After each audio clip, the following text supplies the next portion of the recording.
One day he made me a job offer. Rizzoli, in the person of its editorial director, Dr. Aroldi.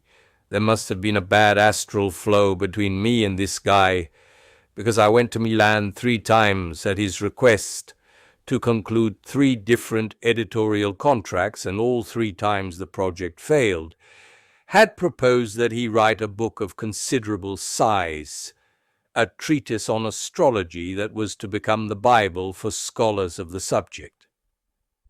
Francesco Waldner accepted on the condition that the book would be written by me and him.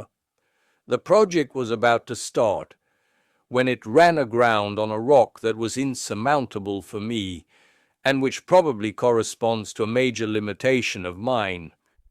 I believe I am capable of great prolonged efforts even on extremely demanding projects, and I think my bibliography demonstrates this sufficiently, but I'm absolutely incapable of writing the same thing twice. What does all this have to do with it? It does. Together with Francesco, we drew up the outline meticulously of the entire project, making an initial selection of the topics to be covered, and the different spaces to be assigned to each chapter. I knew very well that the part of greater manpower was up to me, and I found this completely legitimate, but when my friend teacher told me how he intended to proceed, I had to abandon the project, precisely because of that limitation I spoke about before. Francesco suggested that I write the individual chapters, and then have him correct them with handwritten notes, which I would have to insert into the text, rewriting everything from scratch. I then counter-proposed to tell me in advance, chapter by chapter, how and what he wanted me to write, the style, the reference to certain authors, the politics of the work, etc. But neither of us agreed with the procedure proposed by the other, and the project foundered. Our friendship and esteem, which lasted over time, did not founder, however.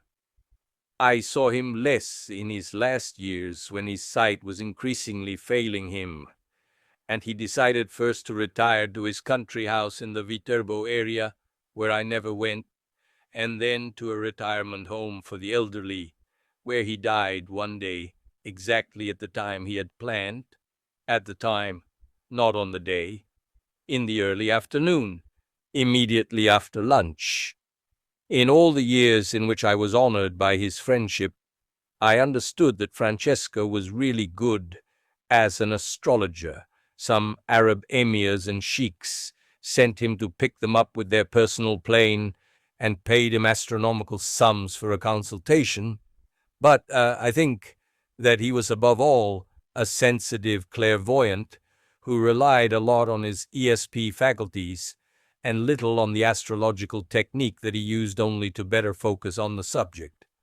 From him, as from many others, I learned a lot. With Peter Van Wood things went a little differently. At that time he had his office in the center of Rome, in Via Colla di Rienzo, very close to the Tiber. This time I went there by car with my brother and a group of his friends who took advantage of the opportunity to take a trip to the Eternal City. I showed up punctually for the appointment, and the secretary, his second wife, told me that the master was busy and that he had had an unexpected event. She asked me to come back in the afternoon. This bothered me a lot, but I didn't protest. In the afternoon I met with Van Wood, who, beyond everything, has always been an overflowingly nice person. He had carefully drawn by hand as a Virgo my astral chart, and had complied with my recommendation to remove the summer daylight saving time. He was also unaware of this. I must say that I was struck by some of his predictions, deductions, especially referring to the past, for which I later asked him for explanations, without ever receiving any. Among other things, he told me that I would write many books, and I thought I'd chosen the wrong astrologer. In fact, as I would understand later in life, I also became friends with him, and he was also a guest at my house in Naples. He was very good, but exclusively in a technical sense, and he never allowed himself to be influenced by intuition.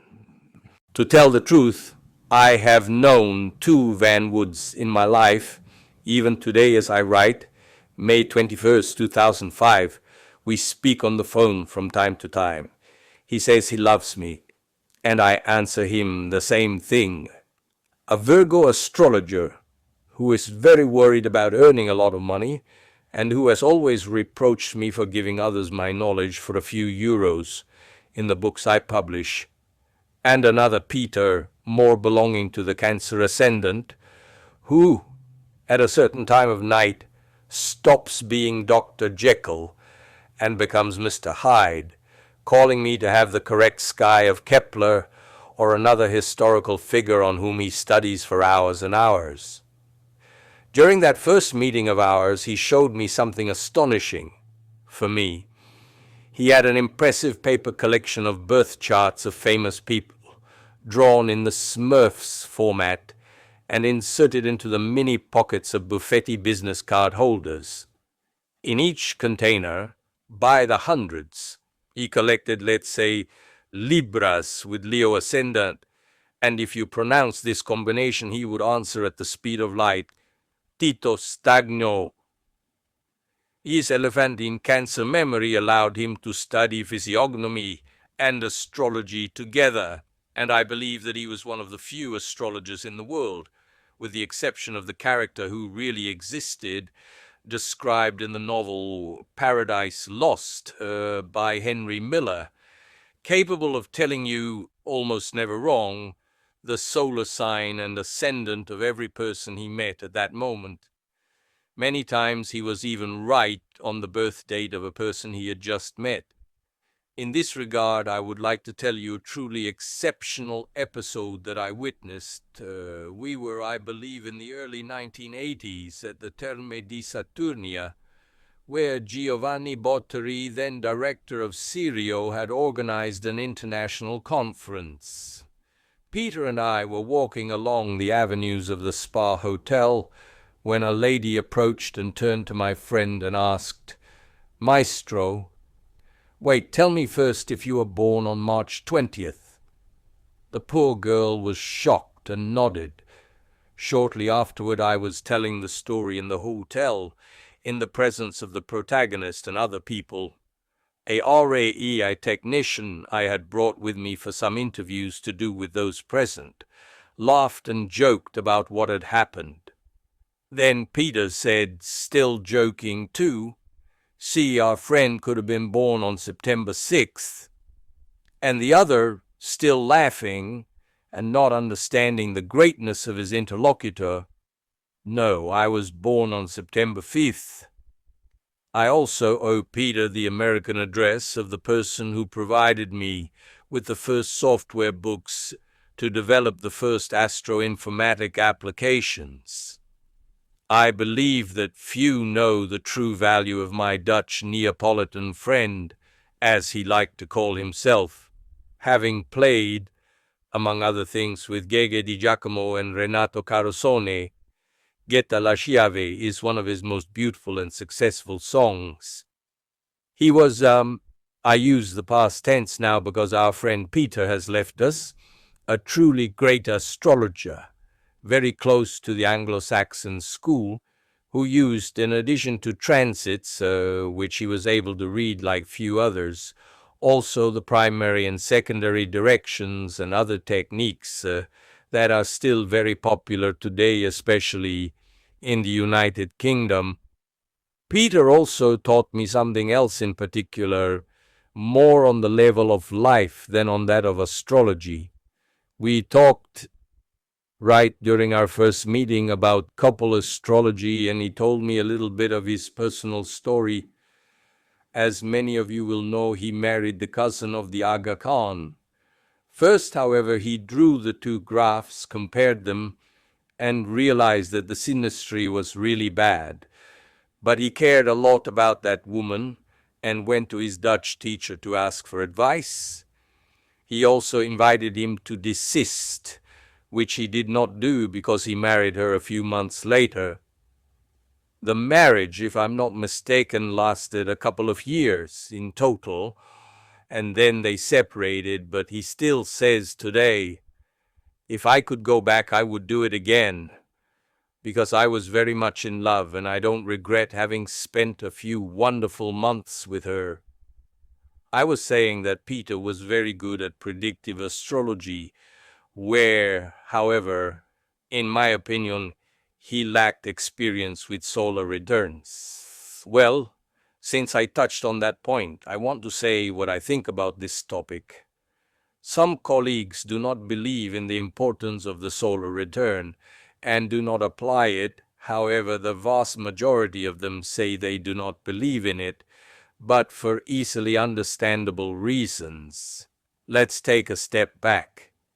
Any astrologer in the early 70s was able in a few minutes to draw up, without the help of computers or calculators, a birth chart for any subject born in any place on Earth. Most of my colleagues drew up a birth chart on the spot in front of the consultant, but even those who prepared the graph in advance were not equipped in the least to draw a solar return sky and to hypothesize a dozen alternatives for as many cities in the world. This required, for reasons of speed and precision, the use of a computer.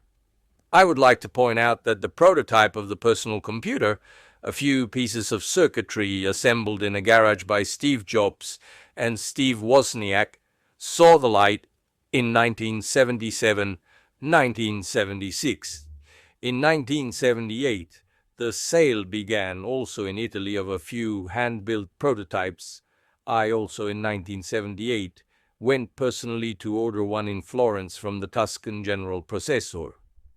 The entrance on the scene of the PC par excellence, branded IBM, and with the first real operating system for personal computers, Bill Gates' MS-DOS, made its appearance in 1982, but it took several more years for the object to become familiar to the masses. Some of my colleagues had this baptism in the early 1990s, others even haven't had it yet.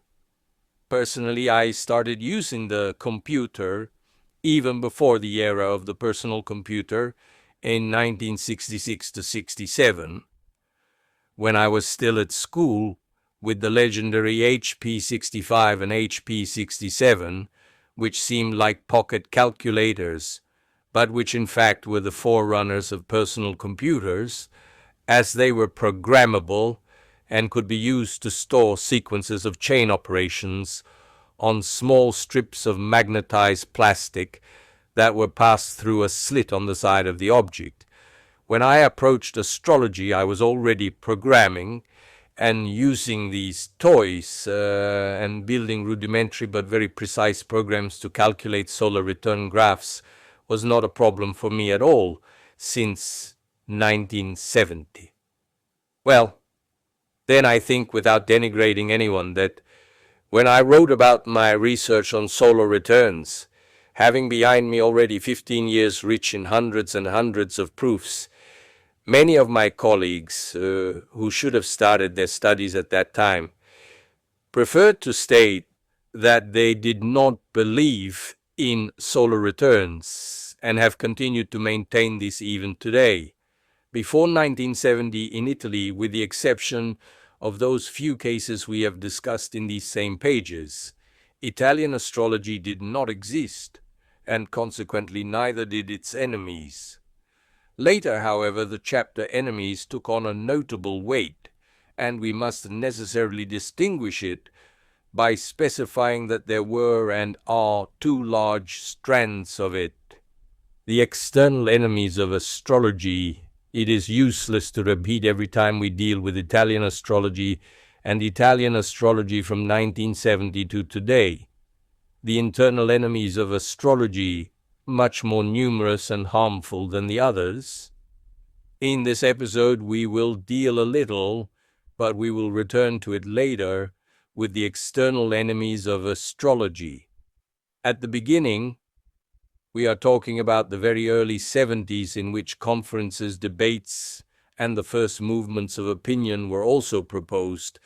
We could say that the external anti-astrological movement was modeled through schemes similar to those of a spontaneous and, I would dare say, romantic associativism. Indeed, to be more precise, one could not even speak of associativism, but of a few single individualities who each traveled on their own.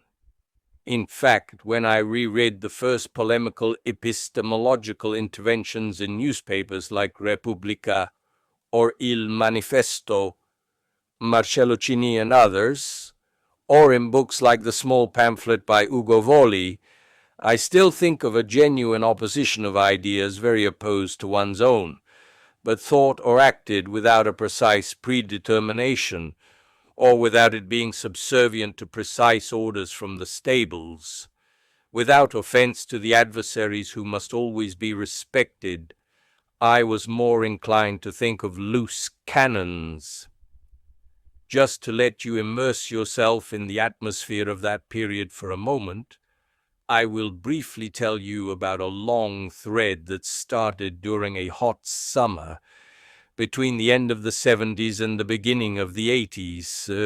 In fact, our adversaries took about 10 years before reacting to this strange phenomenon called astrology, and for a few years they limited themselves to observing with curiosity. Socialist MP Enrico Manca was caught by a journalist outside the house of Dr. Horus, a well-known astrologer who gave mostly weekly forecasts in various media spaces. "But how come," the journalist asked him, "you consult an astrologer?" "Well, yes, I've been doing it for a long time and I don't think it's stupid." This was the gist of MP Manca's response.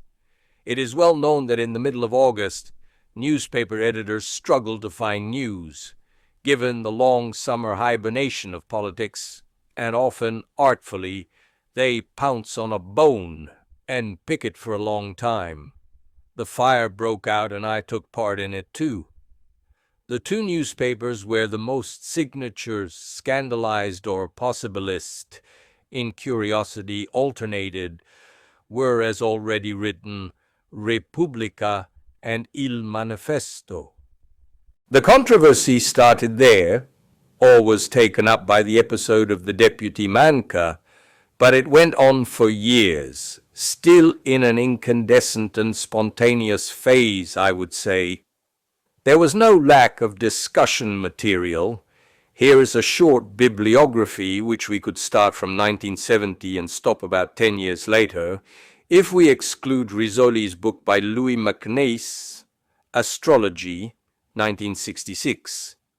Michel and Françoise Gauquelin, Painters et musiciens, Laboratoire d'études des relations entre rythmes cosmiques et psychophysiologiques, Paris, 1970. Michel et Françoise Gauquelin, acteurs and politiciens, Laboratoire d'études des relations entre rythmes cosmiques et psychophysiologiques, Paris, 1970. Michel et Françoise Gauquelin, Méthode pour étudier la division des astres dans le mouvement diurne, Gauquelin, éditeur, Paris, 1770. Michel Gauquelin, Biological Rhythms, Cosmic Rhythms, Faenza Publisher, Faenza, 1976. Jacqueline Aimé and Joël de Gravelines, Under the Sign of the Stars, Della Valle Publisher, Turin, 1970. André Barbault, From Psychoanalysis to Astrology, Morin Publisher, Siena, 1971. André Barbault, Practical Treatise on Astrology, Morin Publisher, Siena, 1967. Gianni Battimelli, Where Once We Talked About Politics. Today we read the cards. Il Manifesto of 3/5/1980. Marcello Cini, Discussing Astrology with Feyerabend, Kuhn, Popper, and Descompte. Il Manifesto of March 16, 1980. Paul Kuderk, Astrology, Garsanti Publisher, Milan, 1977. Michelangelo de Maria, if Don Quixote had studied the mechanics of rigid bodies. Il Manifesto of 3 to 5, 1980.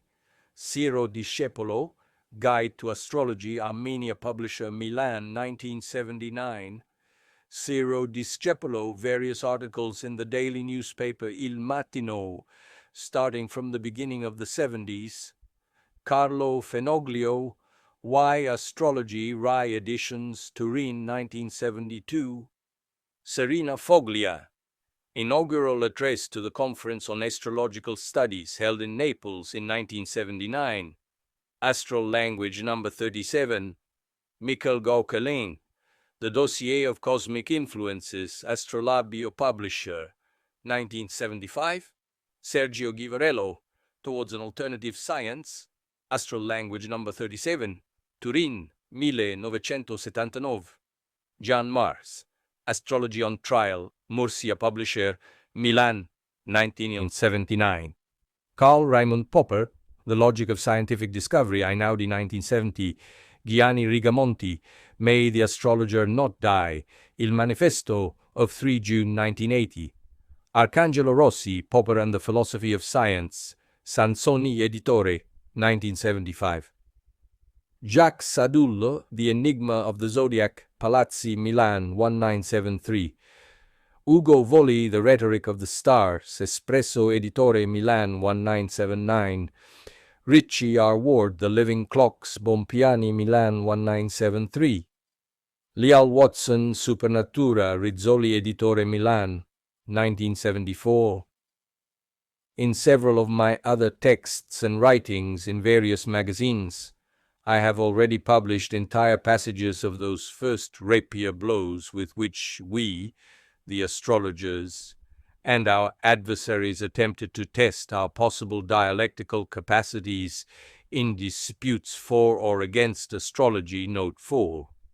I would like to repeat, however, that we were, at least at the beginning, in a spontaneous phase in which individual thinkers or non-thinkers challenged each other, often without any underlying plan, with the white weapon. But since there's a Pallas in every segment of human activity, from the profession of faith to volunteering in the third world to ecology and so on, in the 1980s a Pallas was also born that today could be called the common home of those who say they love rationality, and which instead is exactly the opposite of this.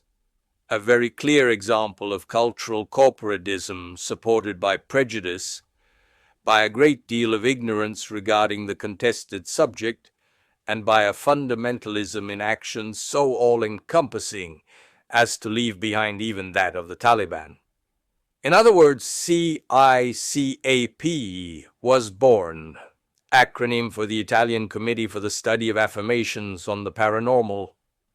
It was founded by Piero Angela, even though our hero does not always work openly and often prefers to send his squires into the fray in an open manner, especially when the opponent is too strong for him. Strongly supported by Margherita Hack.